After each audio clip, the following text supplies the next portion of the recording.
Okay, sorry about that, everybody. We had some technical difficulties. Can the people here hear me? Yeah. Yeah. Anyone in the chat, can you confirm that there's audio coming through?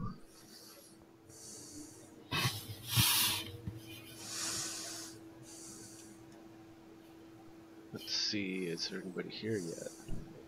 Yeah. Paulie's saying there's audio. Oh, good, okay. Good. I think you did it. All right, we got it fixed. Good news. I was going to start us off with the cool song, but we can skip that part. You know what happens when you try to make plans. All right, joining us today, we've got Louis Lewis, the editor of Flat Revival Magazine.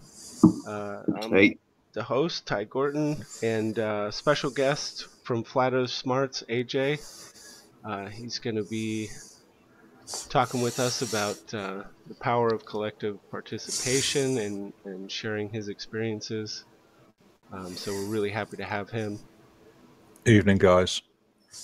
And please, if you're here, hit the share. Let's try and get some people over here. I'm doing that myself right now. Get it on Facebook and Twitter. Okay. How's everybody doing today? How you doing, AJ?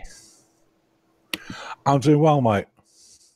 Good. I know it's a bit late for you there. What time is it for you? Oh, it's middle of the night. Middle of the night. It's just gone midnight. It was pretty nice of me to set this up at a time that would be so late for you, yeah? I can live with midnight. I'm inclined to believe that half of Europe's probably in bed though. So they'll have to catch it tomorrow. Yeah, I'm gonna. I've been setting up live streams around 4 p.m. I think we need to start mixing it up so we can get some different crowds in here. But I'm still learning this. It's difficult with the international aspect. Mm-hmm. It's tough trying to accommodate everybody, and that's kind of the beauty of Flat Earth too, is that it is international, in that it's this is a worldwide thing. It's everywhere. Well, if you look at the chat, we've got Troy NSW, which I assume is New South Wales. I'm in the UK. You're on the Pacific coast, so it's a fairly good coverage. Yeah, I think what's been surprising to this thing, I guess it's just that way with most things, as it starts to, there's these pockets of explosion, and then we tend to be so centralized to where we live and the society we're in, but this little pockets of flat earth are popping up all over the place. Mm-hmm. And that's really good to see, for sure. Paulie's in Indiana. Yes. So got that covered. Paulie, he called in on the last stream, and he gave some great advice about balancing your life, because it can be difficult when you get into flat earth, and when it really grabs you, and there's just a certain cross section of people when they hit this topic, when they come to this realization, it kind of takes over a little bit. It takes over their lives to a certain extent, and finding balance with it can be really difficult. And Paulie had some great advice on that. He breaks up his day.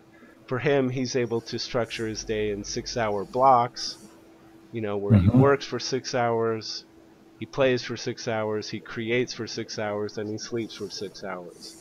And it just really appealed to me, that notion of, like, structuring your day that way. So you're going to get 6 hours of play and 6 hours of creation time, or, for most of us, for flat earthers, creation time kind of amounts to flat earth time. And it kind of, when I know that I'm going to have that block of time to do what I love doing, it makes the work part of my day a little bit easier. I can get through it. Yeah, it's a very organized way to go about structuring some free time in for yourself. It's because I think it's one of those things that we don't always do as human beings. We're very driven sometimes, and occasionally we're a bit too driven. Just to go back to what you said about when people get on board with flat Earth, it takes over their life. I always remember one of the first things that I said to people when they find it: switch your computer off, go to bed, get a decent night's sleep. Tomorrow's another day, and don't let it take over your life. Mm-hmm. And that's all you can say to people, really. Yeah, and it's easy to say, but it does tend to be something that permeates your thoughts, and it's constantly there. It's just as an I am getting older, so the idea of going out to bars or whatever and socializing in big groups of people in that environment has lost a little bit of its appeal anyway. But when you add in the flat earth, and all that comes with it, this kind of awareness about the world, and the idea of going out and just engaging random people in a bar-like environment, it almost loses all appeal, because what are you going to talk about? Almost everything they talk about, you're going to be like, oh no, that's not right. And nobody wants that. Nobody wants that guy. You know what? It's funny you should say that, because I got on board with this three and a half years ago, and it was very quiet then. It didn't kind of kick off until 2015, and at that point, I kind of thought, okay, it's went under the radar. The powers that be have pulled this over the world's eyes. I need to get on with other things, and it's really hard to ignore it once it gets your attention. Yeah. And you kind of, like you say, you go to the bar and you kind of think, what am I going to talk to you about? Because pretty much everything is based on your frame of reference, that you live on a little ball flying through space, and it doesn't seem to be the case. Yeah. So it can take over things, and it'll take over things very, very quickly as well. Yeah, I mean, and then there's this kind of a shift in awareness about most things that happens along with the flat earth. That's like, the news itself, what the news presents to people on a regular basis, we're not buying it. We're not really taking it at face value. At the very least, we're like, I'm not going to accept what the news is. And what do most people talk about when they're out in a public arena? I mean, it's going to be news, politics, these topics of what's in the mainstream kind of dialectic at the moment. And it becomes really difficult to engage people when you have such a completely different angle or perspective on it. And I don't even, it's interesting. So I think it's interesting how people are resistant to it, to the idea that their world might be flat. Yeah. Given so many other things that you can talk to people about, you can talk to people about any one of a number of subjects, and you say, I believe this, and they'll say, yeah, all right, I believe something else. That's it. But flat Earth really gets under people's skin. It does. And there's so much resistance to it, and it's it's weird because I think the globe is a very comfortable place for people to believe that they live, because the news, the film industry, everything kind of says this is what the world is. We've got it under control. Everything's going to be all right. You're going to be safe in your bed tonight. That's it. And all of a sudden, flat Earth comes along and tips the whole thing upside down. Yeah. And says, guess what? You don't live in a ball. It's not all under control. We don't even know what's up above us. Live with it. Yeah. I mean, I think so many people react that way because there's another almost deeper implication if their world is wrong. I mean, they would suddenly, you're attacking their identity, who they are, everything they've grown up with.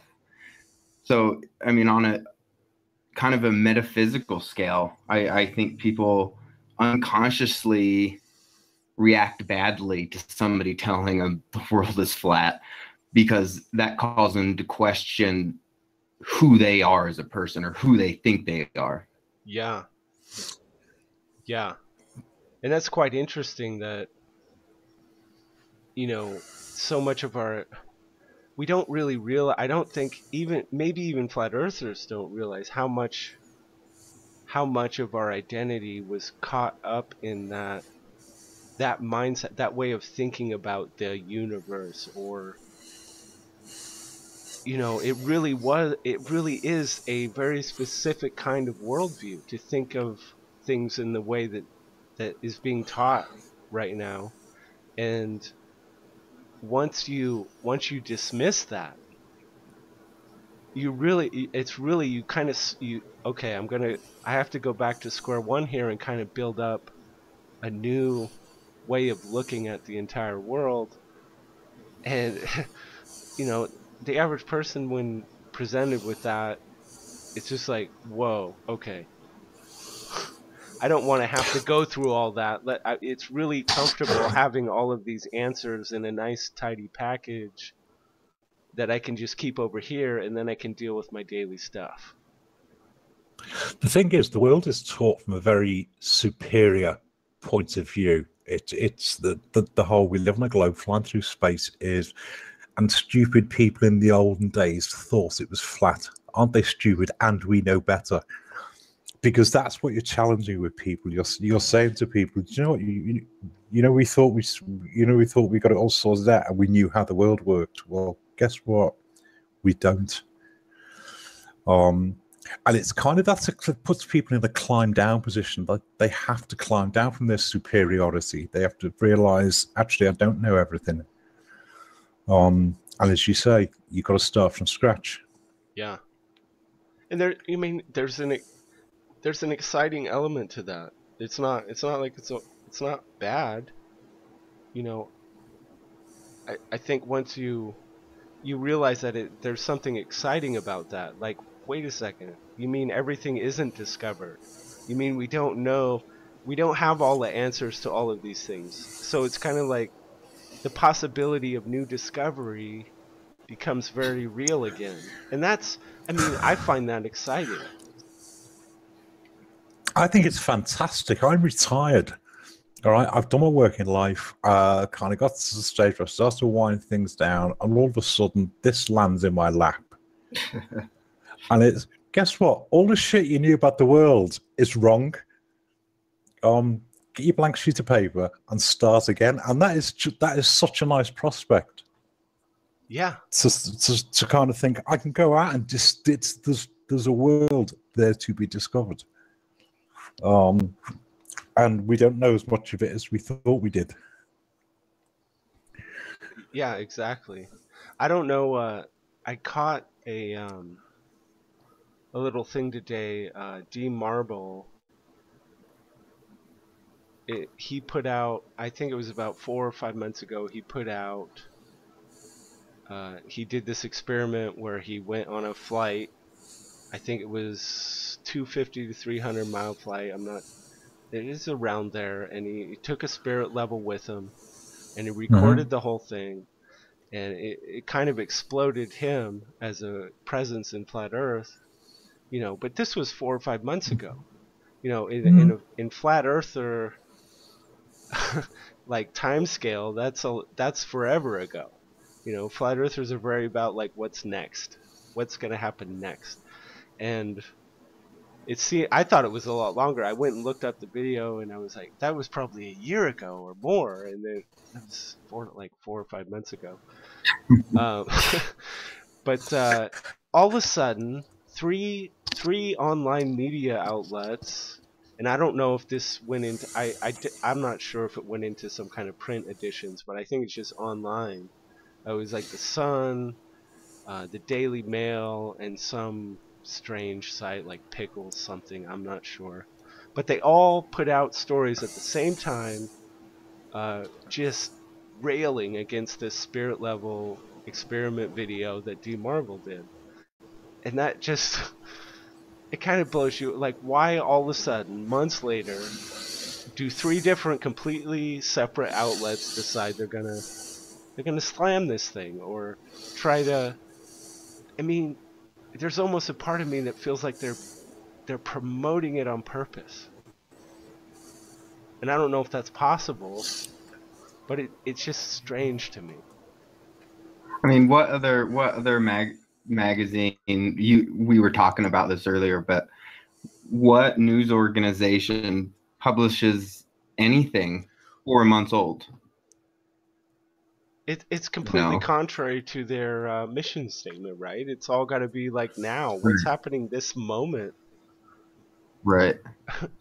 So I don't know what caused that to happen. I mean, maybe they're all owned. I'm sure they're all owned by the same organization. Who knows? I mean, almost everything is owned by, what is it, six major entities own all the media outlets anyway. But why this like organized presentation of one of the more popular videos on YouTube about flat Earth? Why would you present that?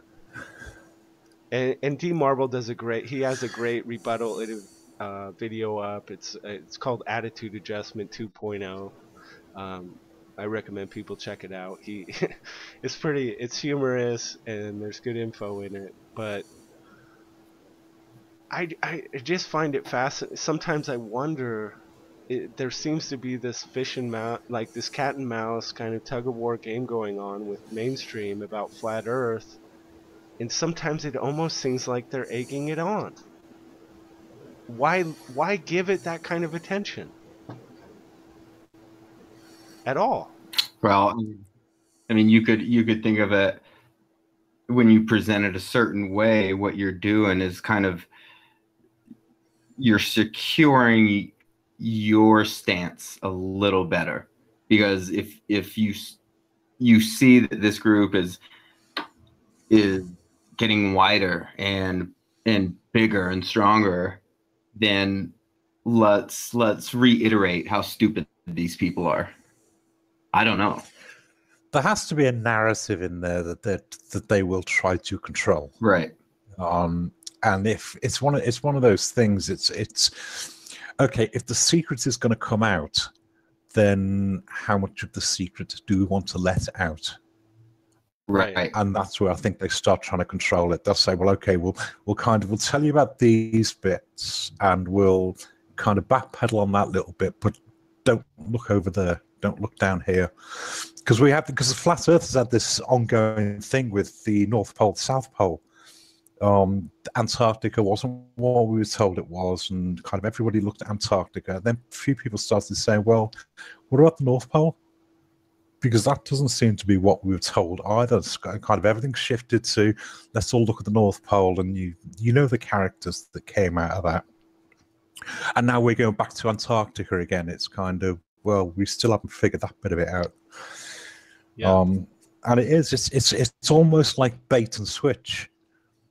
We'll hang this one out for people to have a look at, but we'll kind of lead you down this path. Yeah. And I don't know what's going to come out of it. It'll be interesting to see where it goes. Well, I mean, if I were to say Cinderella right now. I mean, what pops into your head? I mean, they're popping. If you just mention something, the human brain instantly, it's going to think about it. It's going to be in there. I just don't understand why they would inject it in there at all. Because they have to know how appealing, how intriguing the idea is at this point. Because look at the numbers, look at the exponential growth of flat Earth. Just mentioning it, it's inevitable that it's going to now be a splinter in some people's mind. Then they're gonna look into it. They're going to research it. And I guess my point is, to me, there almost has to be some level of intentional pushing this forward, putting it in front of people. And it's inevitable that a certain percentage of people are going to look into it further.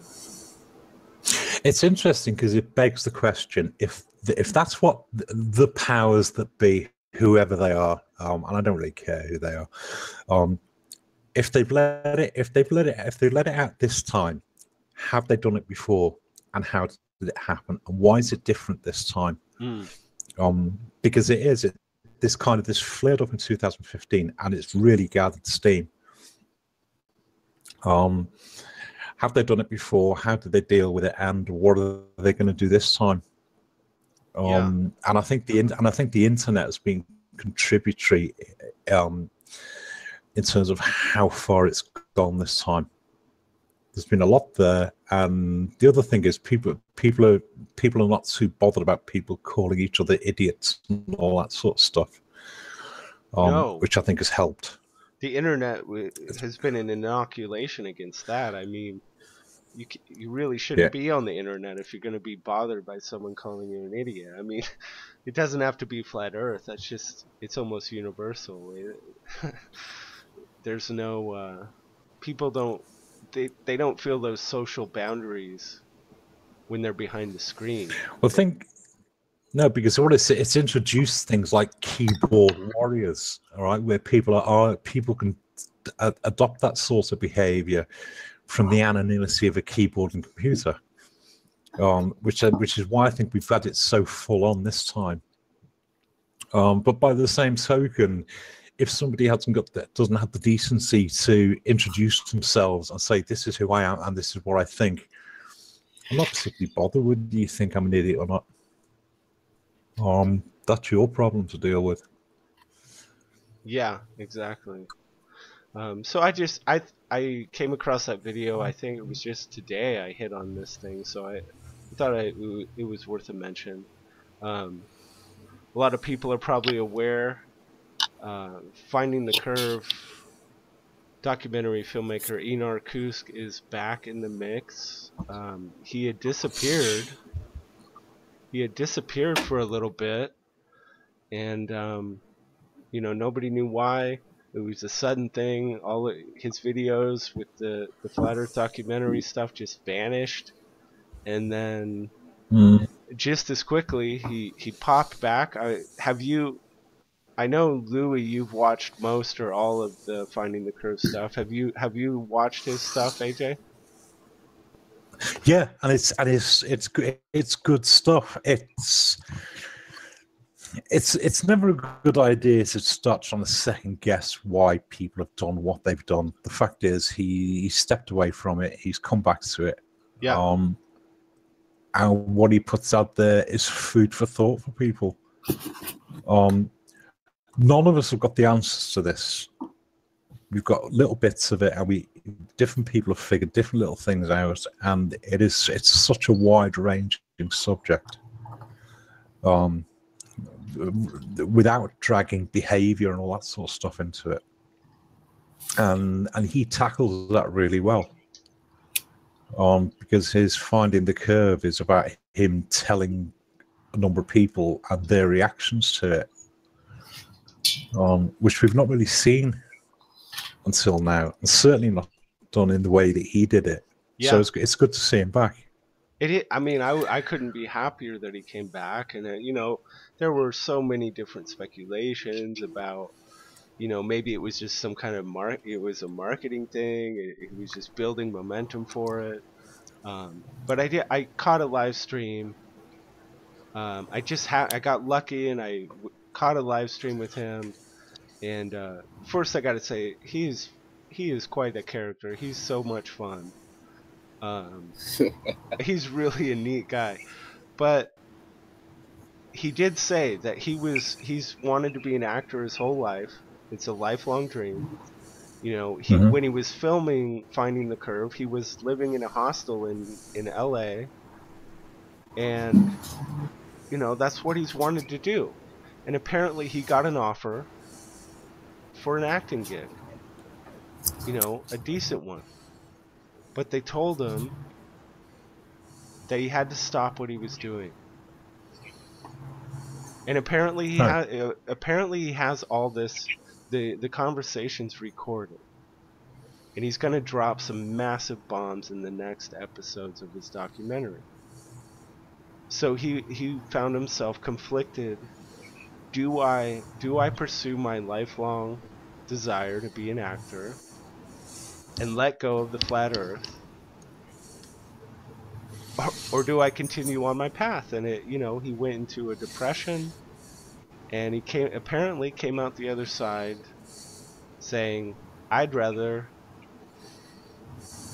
I'd rather keep finding the curve, trying to find the curve.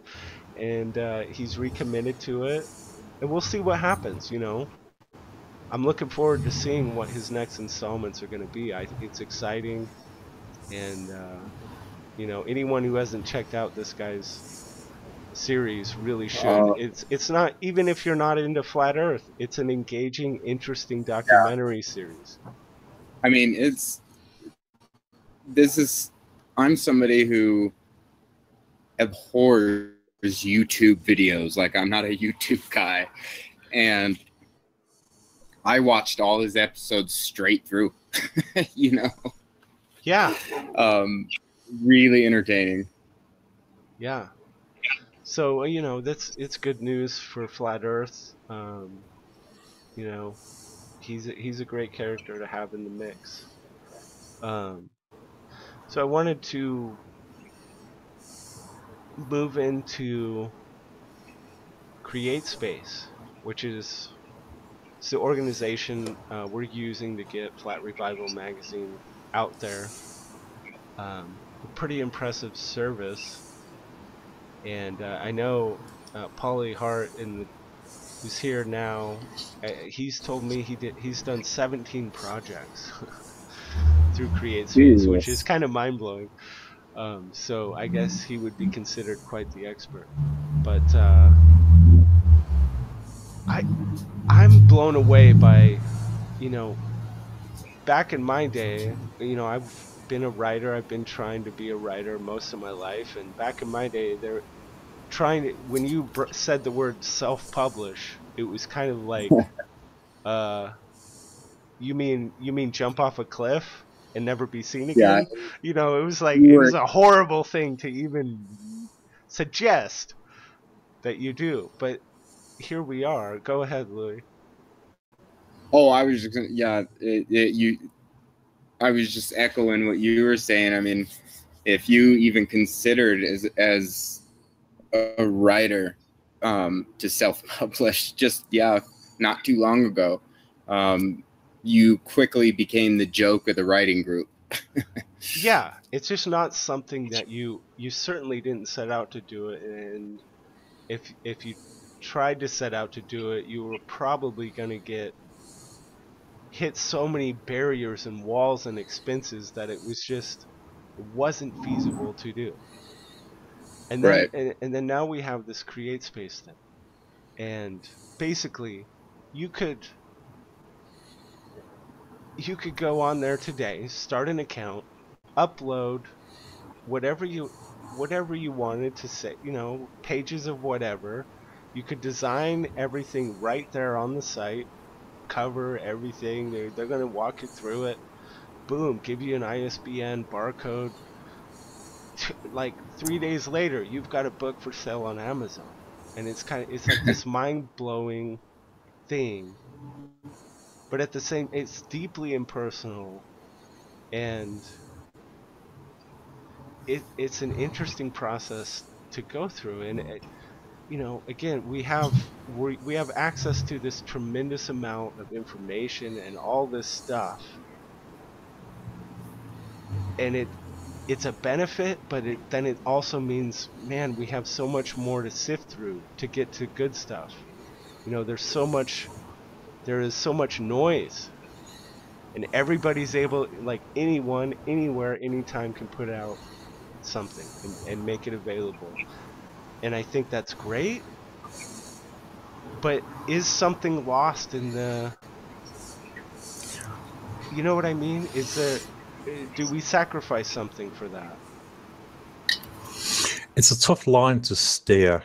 If you think back to what you were saying about YouTube, how many people who make videos for YouTube, if you'd have asked them a couple of years ago, do you make videos? They'd look at you like you had two heads. Do you make educational programs, television programs, for want of a better description? And people would have laughed. And I think Create Space is kind of taking us down that same road, and I think it's a necessary road. Because what you'll do is you get a lot of rubbish at first, there's a lot of stuff to fish through, but I think gradually the good stuff will start to come up, and that's where I think we are at the moment. Yeah, I mean, on the flip side too, I mean, back in the day, you were getting the information that companies wanted out there. And so what you weren't getting is a lot of people that couldn't get picked up as a writer or whatever. So this could possibly, on the positive side of this, yeah, there might be a lot of crap, but it's possible we can start hearing from people who otherwise didn't have a voice, but actually has an important. yeah, for sure. Well, and I hope Flat Revival magazine falls into that category, and it's just an interesting. I found there's all these algorithms and then I uploaded the file, and it's telling me that it creates this thing that's like walks you through any problems that you might have, and it's like a flash. It's this animated thing, and you can look at the pages, and it kind of tries to show you where you might have a problem with your layout. And there isn't a human within miles of anything you're doing. It's all automated, and we've become very accustomed to that. Everything we do, whether it's calling into a company to fix something or publish a book on CreateSpace, we're used to the idea that it's never going to involve another human being. And there's something fascinating about that to me. The thing is, I think it speaks to how much faith people have in what they put out there. If people have actually thought, right, this is a goer, okay, I'm not reliant on a publishing house to validate what I put out.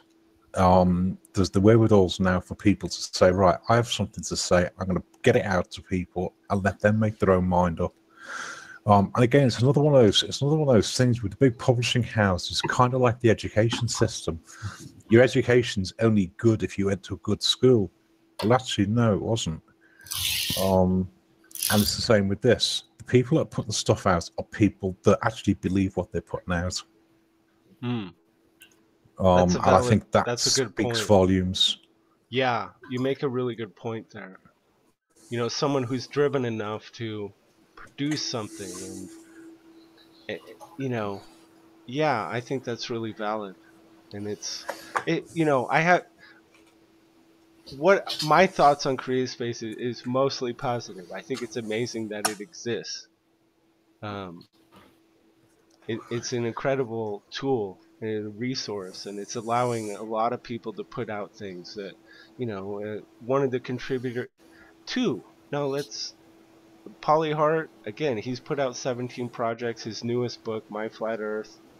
Um, and then we have Spiritual North, who has it's an ebook, but it's through create. It's the same deal. And Flatlandia is an amazing piece of work. Anyone who hasn't checked Hmm. out Flatlandia should. It's got an incredible amount of resources and links and insights in it, and creates this platform is making all of that possible. Um, so yeah, it's impressive. Um, but it brings up, we want to be completely transparent with the magazine and everything that's taking place with it.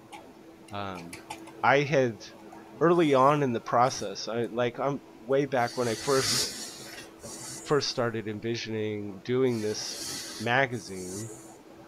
I went to Create Space and you tried to find a resource that would allow me to calculate what the final cost of it would be based on what I wanted to do. And I thought I had it. I figured it out correctly. I was hoping for $8, but when I actually uploaded everything and went through the process, the bare minimum price CreateSpace is telling me is $9.13. Well, let's get the conspiracies rolling. Yeah, 913, Yeah, go folks. on. There we go. Um, and that just is what it is. There's nothing I can do about it, which means I'm going to have to re-upload the files and make some, because I had kind of naively I had put $8 on the cover as a price point, and obviously that's been made invalid. So I'm going to have to resubmit the files again. It's going to take another 24 hours. Um, but that's the bare minimum price. It does seem like a really odd price. I want to make it as affordable as possible. Mm. Um, but 913 just seems like listing that as that, because most people, they're not going to know that that's why I chose that. You know, they're not going to understand that that's what was part of the process. So should it be like 925 or something that makes a little more sense? I don't know. What do The thing people is, think? you've got to have a little bit of cushion in it as well. Yeah, you don't need a massive overhead. I'm just looking at the British price. You've got 709. And I would think for Britain, for people in Britain to pay 750 for a monthly publication, I don't think is extortionate. I Yeah, mean, people don't pay 750 for a television in this country, let alone for a magazine. So I don't think it's an unreasonable price. yeah, But like most things, it's new, and there's novelty to that first issue, and ultimately, its success will be measured by how many people get involved with it. If people simply want to get pages with writing on them, they can go buy the television guide. yeah. True enough. Because I looked at the rushes that you put up last time, and it's absolutely fantastic what you've got into that first issue. Thank you. And it's way beyond what I thought it was going to be.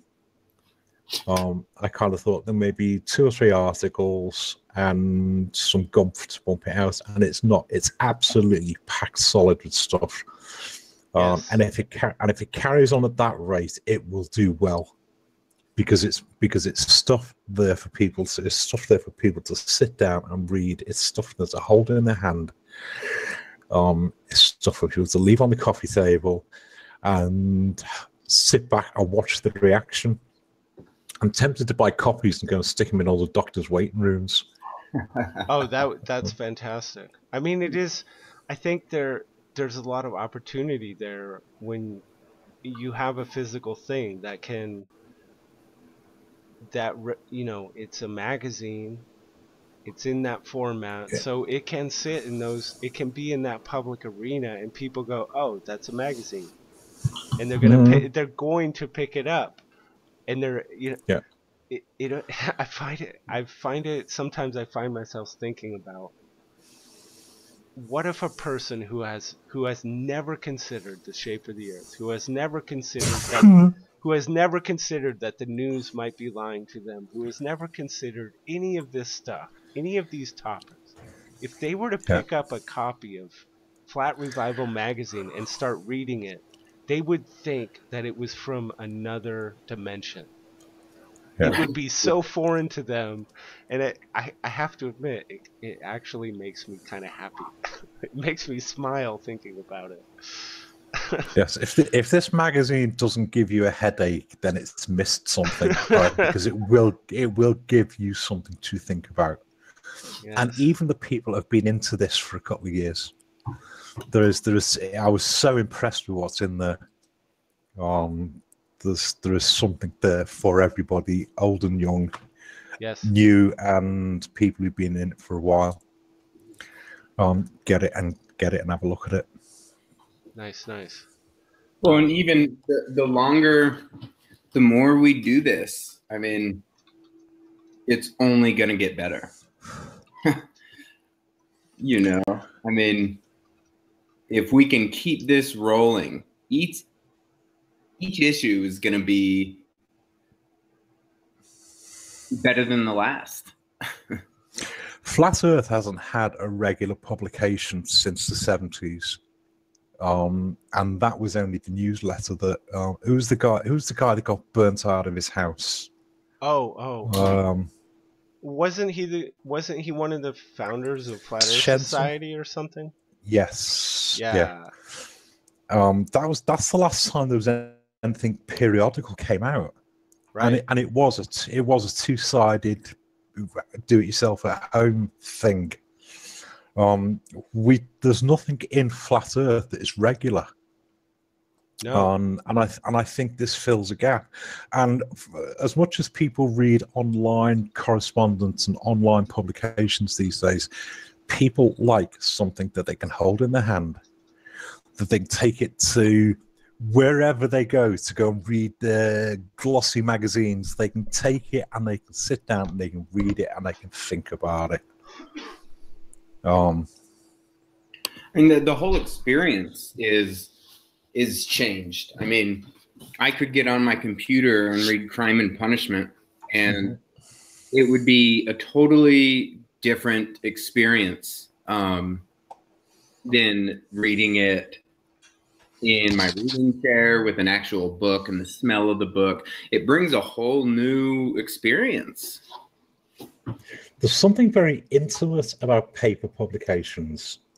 It's kind of with computer stuff that you read online, stuff that you read electronically. You've got to sit in front of a machine with the machine powered up in your face and all that.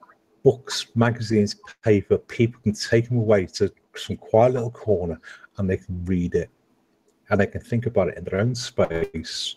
There's nothing telling how fast to read. They can stop. They can read back over stuff. And that really is something that Flat Earth needs at the moment. Yeah, I mean, we talked about this a little bit in one of our last live streams, and this is a thing that this is something that can make people feel like they're actually part of something now. You know, I mean, even weed smokers have their own magazine, you know, and yeah, Flat Revivals is what that is to flat earthers. To get, they know the information they're going to get is legit. I mean, you know, legit opinions and legit facts and some really fun literature. It's one of the other things that I think printed publications lends to this. Because paper publications are so permanent. Once you printed it, that's it. It's out in the world, and it might have a very long lifetime. YouTube, people can make a video, put it up, and pull it down 24 hours later, and don't lose any sleep about it. And I think it makes people who do write for something like this think a bit more carefully about what they put out there. Yeah. And kind of and think, if I put this down in ink on paper, it's going to be out there for a long time. All right, so I better make sure that what I say, I'm prepared to stand by. And I think that goes for everybody that's contributed to it so far. Yeah, it's been, I was really, of course, it's when I first envisioned the thing, I don't remember how many pages exactly. It was 60 something that I initially was like, we're going to do this. It's going to be 60 some pages. And then I realized, wow, that's I guess I just was like, there's so much flat earth stuff out there that I'm sure there's going to be this tidal wave of people that just want to contribute, and I'm not going to know what to do with all the content. And now, that did not happen, but the content we did, the people that did decide to engage, like, we've got Crow77 in here with us right now. He's got an ongoing column. You know, his radio show is doing some of the most explorative, detailed, research heavy stuff that you can find online. He's putting out invaluable information for people. He stepped up and said, "Yeah, you're doing something in a print format that's going to allow me to talk about everything that I want to talk about without putting a boundary on it, without limiting it the way he's been limited in the past by other publications." He's tried to have columns and articles on more mainstream platforms, and they always wind up restricting his voice. And that's not going to happen in Flat Revival magazine. There is there isn't a boundary you could cross. I can't imagine what that would be, you know. So it really is this platform that it represents total freedom for the creative mind, for the thinker, for the philosopher, for the artist. And it doesn't necessarily have to be only about flat earth. That's not the point. Not every single moment of it has to be flat earth, because flat earth is about more than the shape of the earth. It's about a mindset. It's about realizing that you're open to all these different topics. And I really want the magazine to explore a lot of different topics. And the thing is, it's an opportunity to lay things wide open for people and say, what do you want to talk about? Go for it. And one of the reasons I really got on board with this is that I think written media appeals to another audience, another contributor. People that don't feel that they can make videos or can stand in the street questioning people about stuff, but can sit down and write something. They take as long as they want to write it, and when they do it, there's a forum there for them to put it out that's already established, and it would give people another opportunity to get stuff out. Exactly. So I wouldn't be too surprised if you got a much better uptake after the first issues come out. For people that kind of thought, is this going to go anywhere or not? They can now see it's going somewhere. That's been from the get-go, I kind of recognize that until we get the first issue in people's hands, until it's a physical reality, it's going to be difficult to build any kind of momentum. But now that this thing's done, it is ready. It's ready for print. I just have to, smack around CreateSpace a little bit, and it's going to be available very soon. and it's going to be real. It's going to be a physical thing in people's hands. And I think once that happens, once that's established, there's going to be a lot more confidence for people to say, yeah, I want to submit to that, or I'd like to be in there. I have something to share. I have something to say. Yeah. And, you know, I'm really excited about that. Well, you know where I'm coming from with it, and which is one of the reasons I've done Flat Earth Smarts the way I've done it. Okay, is it's an opportunity for other people to do stuff. All right, and not to derail where you want to go with with the program tonight. No Yeah, problem. it's there. It's there as an opportunity for people. Okay, this is not Adam Carter says this and it's smart. Okay, that was never my intention. The title came out of, it was for want of a better title, and it kind of stuck. But no, it's there for people because a lot of people do some very smart stuff, and I'm kind of hoping that Flat Revival will give them a chance to say, well, actually, I've sussed this out. What do people think of it? Because as you say, there's more to it than the shape of the earth on which they live. It's about where your head is. It's about how you look at things and what do you have to say. Yeah, exactly. And the thing about it is, you know, and this is an idea I've been kind of knocking around. But I'd like to take it even, you know, not only is there really no boundary, or you know, this is something you can explore almost any idea with, because the flat earth community is savvy and it's ready. It's ready for almost any idea. It can absorb almost any idea, and it decide, yeah, I accept that or don't. But you can present almost anything, and it's fair game. But you know, what if we take that even further and say it doesn't just have to be something that, say, you type up on a computer.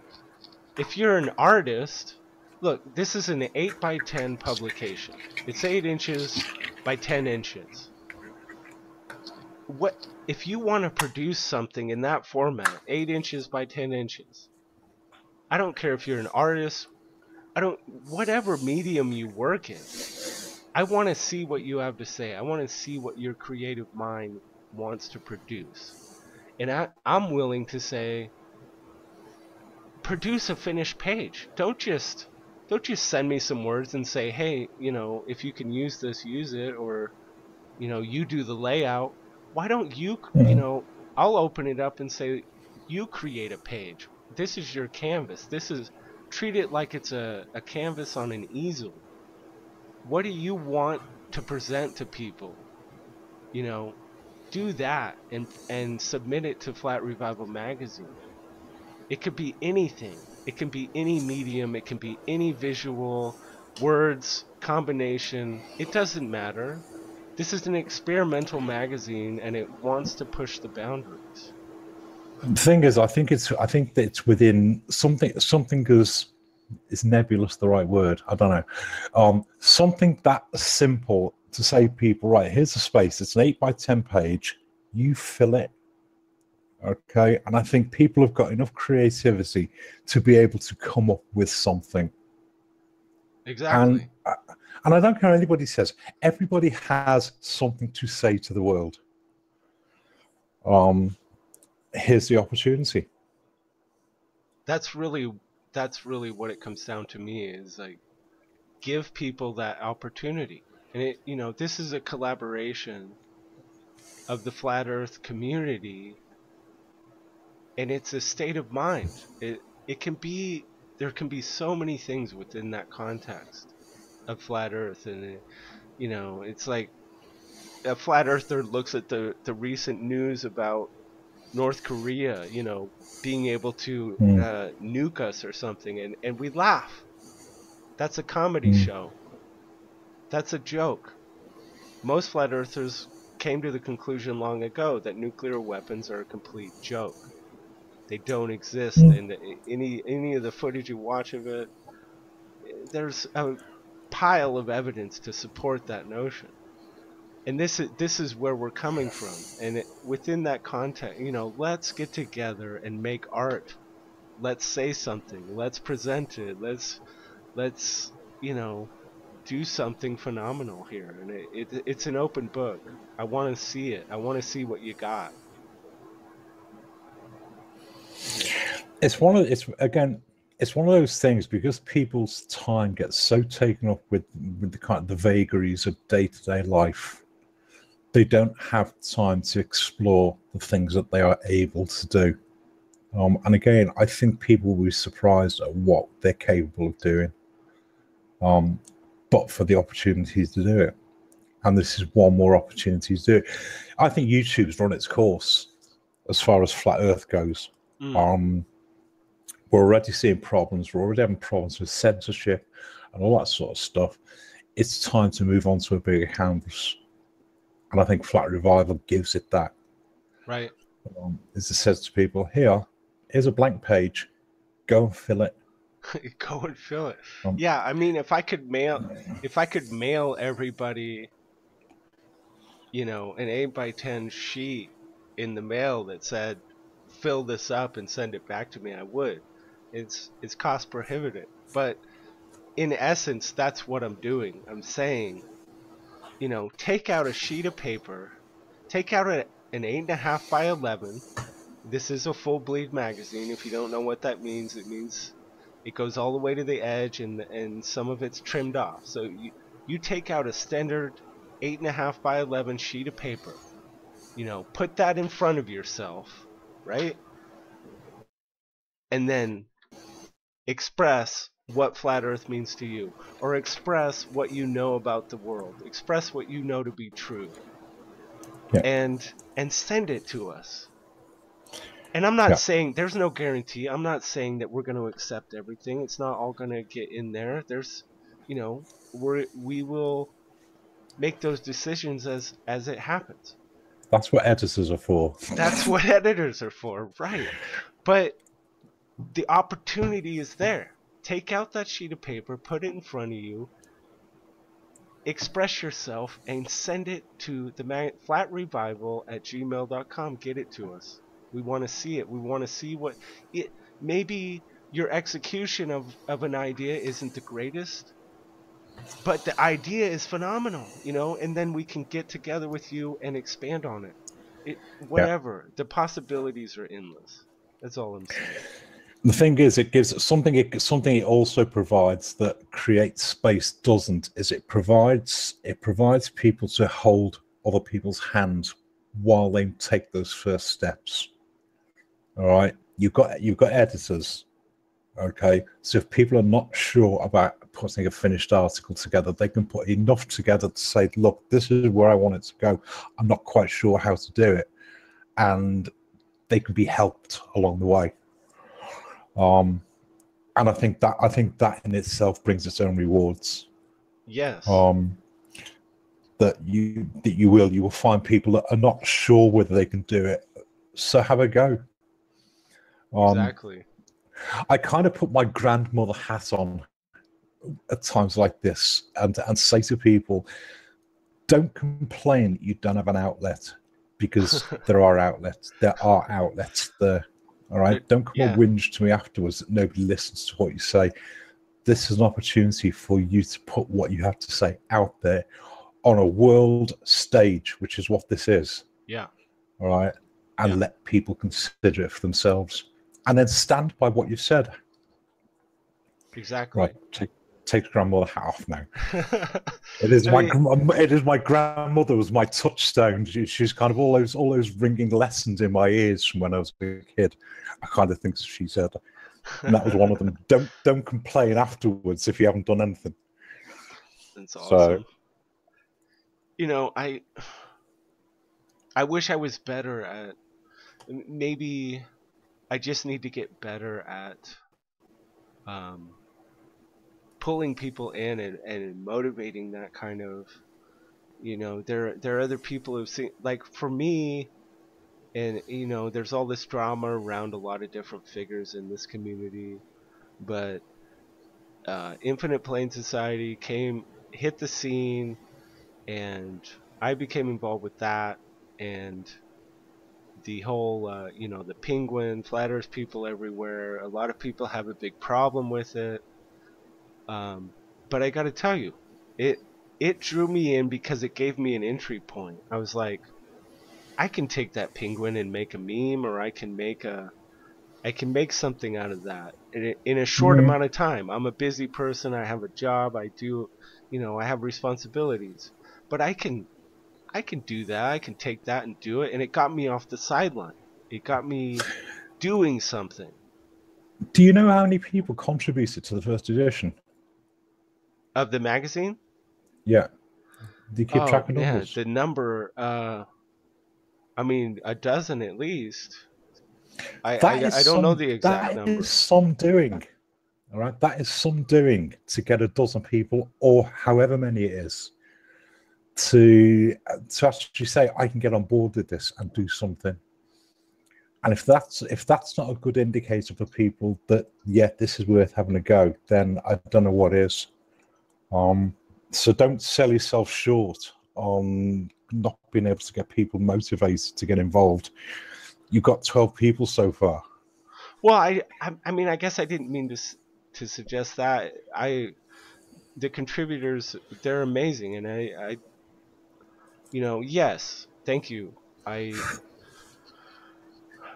But it's like, someone mentioned, I think Crow might have mentioned in the chat, like he expected more people might be here. And but the thing is Flat Revival isn't selling drama. It's not trying to shock anybody.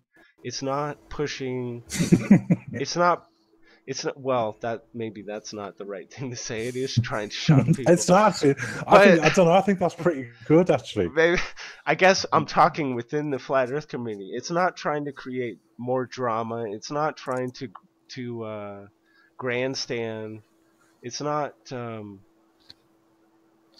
I don't. I wonder. It's like what draws people to certain channels. What draws people to support this over here and not that over there. From my perspective, Flat Revival is just going to keep plugging away, keep doing the hard work, and hopefully over time, people just, that we can build this thing and we can grow it into what we envision it being. Yeah. But, here we are. Mm-hmm. We're doing a live stream about the first Flat Earth magazine in modern times, and we've got 10, 11 people watching, and that's okay. It doesn't matter. I'm not doing this because I want there to be 1,000 people watching. I'm doing this because I care about it. What I put myself through to produce this magazine in my spare time, I don't even want to get into. I don't want to get into that, but it just, I wonder what it is that draws people to something. And I can't put my finger on it.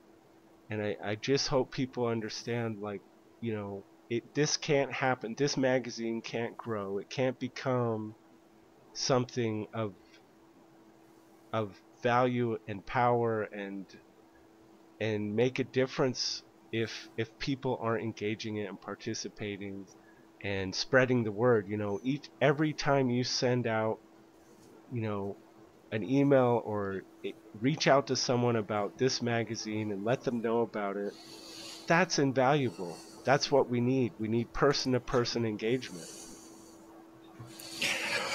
The thing is, it's video presentation is only as good as the stop button. Okay, people can press the stop button anytime and they'll move on to something else.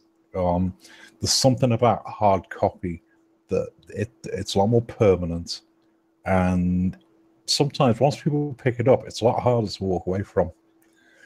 And I think that's where I think it's got teeth. Yeah. I've got the comments whizzing by while I'm talking to you, and Paulie's just said this makes me laugh.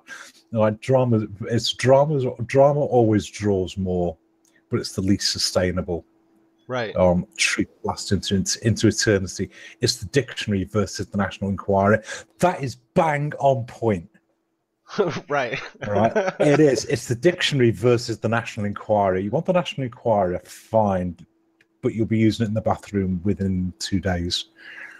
Okay, it's that unimportant. Right. So it is like I said. I looked at the rushes that you put up last time, and it is absolutely fantastic. People can't look at that and not find something that will catch their interest. That's my hope. I mean, and it's part of the challenge with producing something like this is setting your own, you know, even within, obviously within flat earth, there's a wide range of thought about different things, and from spirituality to some people get obsessed about the model or the map, and there's all these kind of different little factions and whatever, and I I really, I'm trying to I step away from all that and just say, I want this to reflect flat earth as a whole.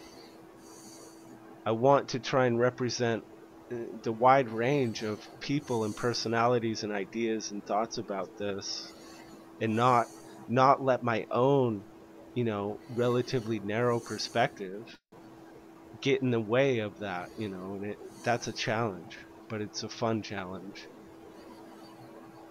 Yeah, and people will grow with it as well. I think the two things will go side by side. If the opportunity is there for people to try things out, for people to say something, to take part at some level, I think they will grow with it, and that is all you can hope for. Yeah.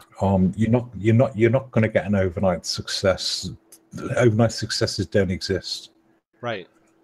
But you want something that's sustainable, something that people can go back to, not the sort of thing they'll pick up, read once, put down, never look at it again. And I think this is a step in the right direction. Yeah, I mean, I love your idea of dropping these in little waiting rooms somewhere, or putting them where magazines exist anyway, and letting people discover that this thing. I just wish we could have a camera watching them when they when they start reading the first. I would just love to see the reaction of that. I'm tempted to go to the terminal ward at the hospital, because if anybody needs to get this message, it's the people in the terminal ward. Yeah. If there's something you want to, if there's anything you should learn before you go, it's that the world you live in is not what you think it was. So, but I need to wait and see what happens with that one. Yeah, for sure. I'm also, once this thing is, I have it in my hands and I have copies, I'm really tempted to try and target maybe figures like, B.O.B., the rapper B.O.B., who's been pretty public and vocal about flat Earth. I want to try and get a copy of this thing in his hands, because you never know. It will be curious to see what they make of it. All right, because I think there have been one or two people who are. I don't think they're big celebrities. All right, yeah. I mean, if you're into the rap scene, you probably know who B.O.B. was.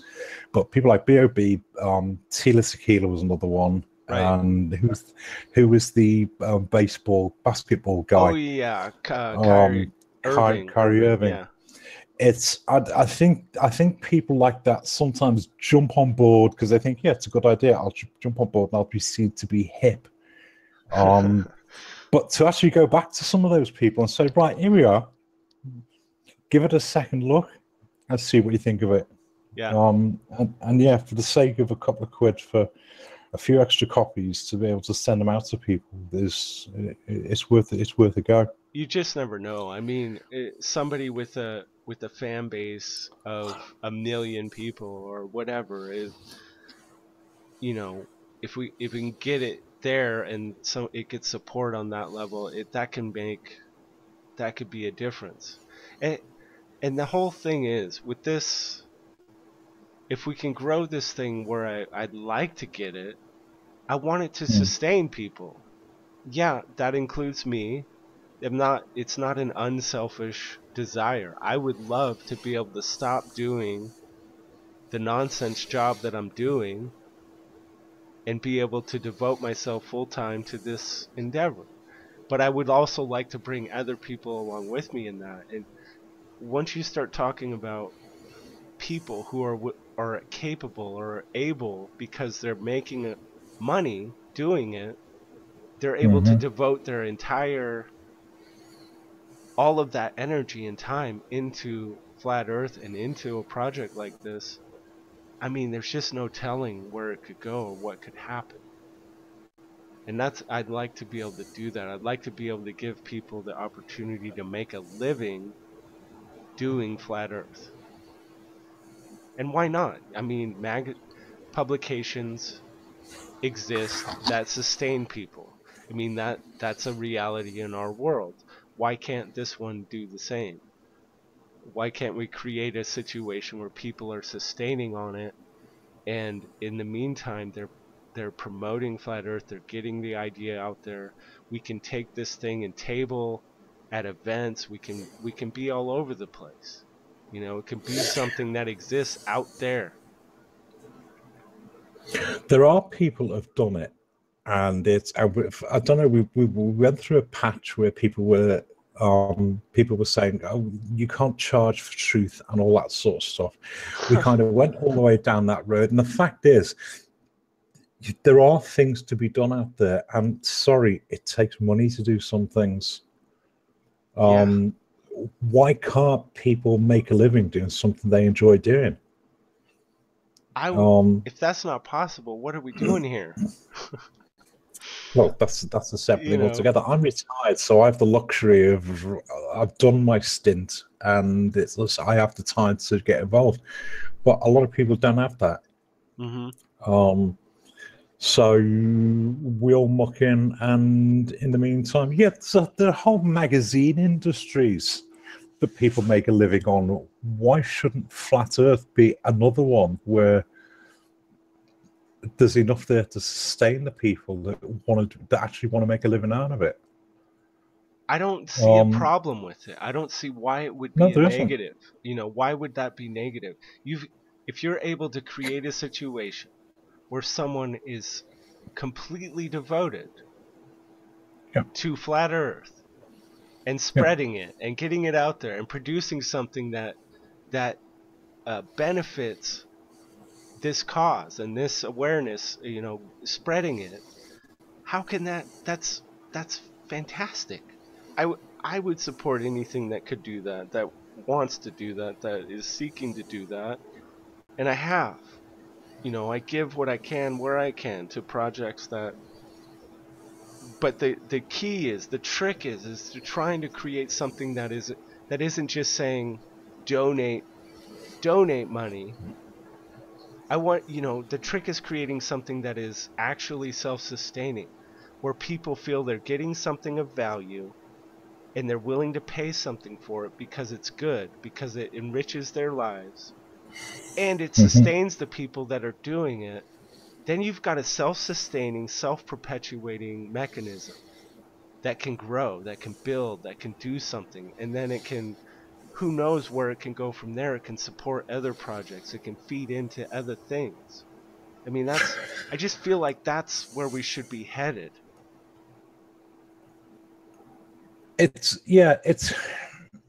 I was lucky. I did a job for many, many years that I thoroughly enjoyed, and I got paid to do it.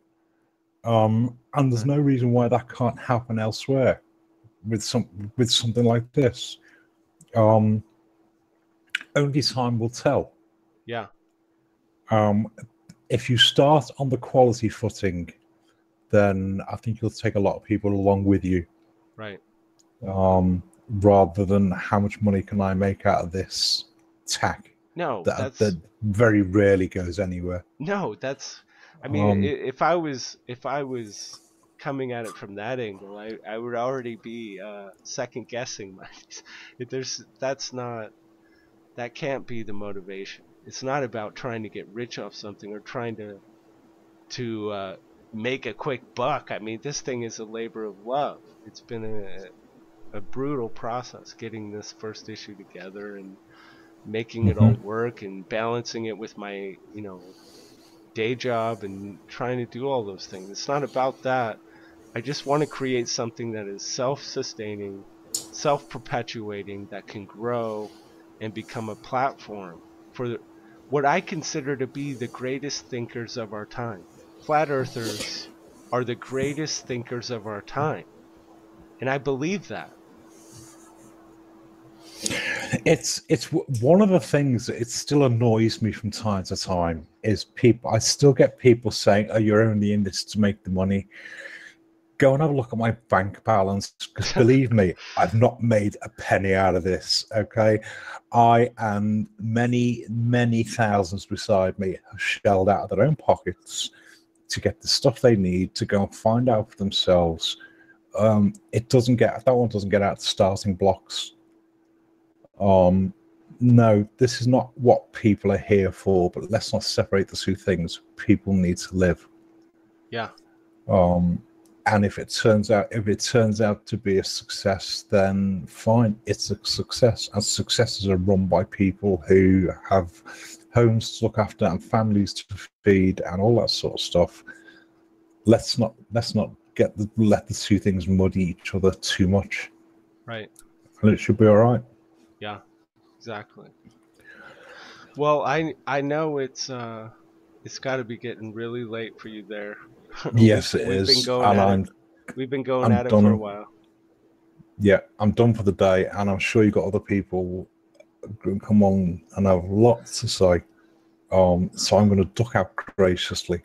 Yeah, I really All appreciate you right. being here, AJ. And if you haven't, check out Flat Earth Smart's channel. He presents things in a way that nobody else is doing. You will be glad you did. Trust me. Thank All you. right, guys. I'll leave you in peace. Thanks for having me. Bye bye. Bye. Yeah, that was AJ from Flat Earth Smarts. Great YouTube channel. His videos are so intelligently presented and so well. It's just a pleasure to have him on the show. And he's a contributor. He's got an ongoing column in the magazine. Has an incredible wealth of knowledge and insights into this thing. So I'm grateful to him for coming on the show. And I know it's been a small crowd. You know, what are you going to say?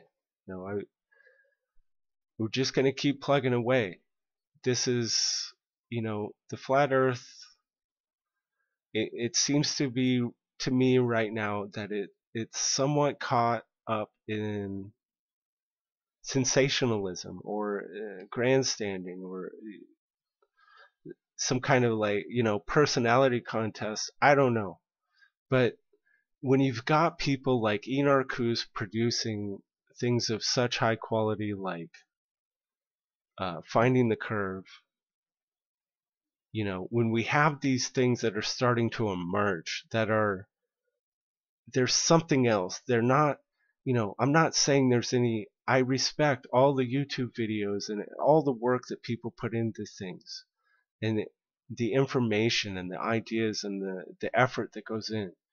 But we're starting to see this emergent, there's so much quality and so much talent and so much creativity kind of converging on the flat earth right now. And it's an exciting time. And I hope that more people take advantage of this platform, this magazine. Flat Revival Magazine wants to hear from you. It wants you to express what you're experiencing with flat earth, what you've learned, your insights into it. And it doesn't just have to be written. It can be an art form of any kind. Get creative. Like I said before earlier in the show, take out that 8.5 by 11 sheet of paper and just look at it and say, I can put something on this piece of paper that can be printed and published in this magazine, in a future issue of this publication. That's the opportunity. That's what I want to present to people. Let's work together. It's not going to work unless all of you are contributing into this thing. And you've got to be telling people about it. You've got to spread the word. If we're going to grow this thing into something that can have a presence in the world, it's got to be a collaborative effort. It's not going to be on the efforts of one or two people. It has to be collaborative. It has to be a community effort. And that's why I started this thing, because I know that the flat earth community, unlike any other group of people I've ever been involved with, they support each other and collaborate and get involved, jump into the mix and do it. That's what needs to happen. So thank you for being here. I really appreciate it, and I hope to see you all again soon.